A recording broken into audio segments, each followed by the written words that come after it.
In this scenario, a child has run along, clutching its chest and collapsed. So he's ended up on the floor here. Now, cardiac arrest within children is uncommon. Normally what would happen is there's something else would cause the person to need CPR. Now, maybe he has had a cardiac arrest and the heart has stopped beating, but normally with the child, something else would trigger it. It could be a respiratory problem, or it could be other illness or condition. So what we need to do to start with is find out what's actually happened. We need to find out if the child is breathing. Now, before you're approaching any child, we need to look at consent as well.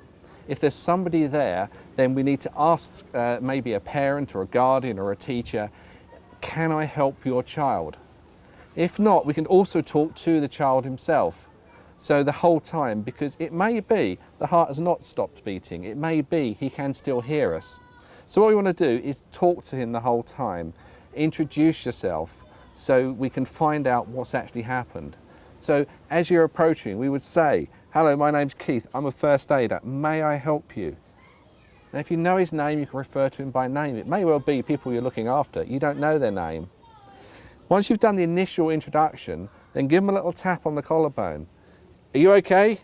Are you okay? We've got no response at all. Because we've got no response here, then we need to next find out whether he's breathing. Before we start any first aid, we're going to put gloves on, if possible. In a scenario like this, if you're out and about, then you may not have gloves. You may have sent someone for help, you may have sent somebody to get the first aid kit, but obviously for keeping things right now, we're going to have the gloves on. So we've introduced ourselves. The next thing to do is open the airway. To do this, we're doing the head tilt chin lift. Take one hand and put it onto the forehead, and on the other hand, the bony part of the chin. And then we're going to tilt the head back. We're just going to open the mouth to have a quick look inside the mouth, make sure there's nothing obvious in there.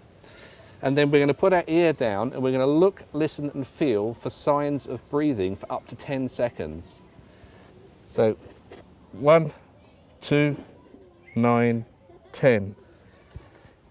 We've got no breathing. So what we're doing is we're looking, listening and feeling for signs of breathing. So you'll be able to feel some of the breaths against your cheek, you'll be able to hear it, you'll also be able to see the stomach and the chest going up and down. Now at this point is quite important.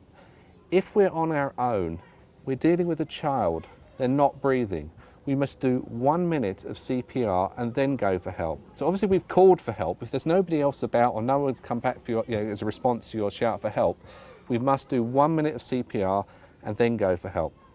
The reason for this is that we're trying to get the body's oxygen and the circulation going within the body. So by doing 1 minute of CPR, if it is a respiratory linked problem, it may well be we can bring him back to life. If at the point you've done 1 minute of CPR and there's no joy, you would need to leave him and go and get help, because it's crucial we get the emergency services and defibrillation and advanced drugs here.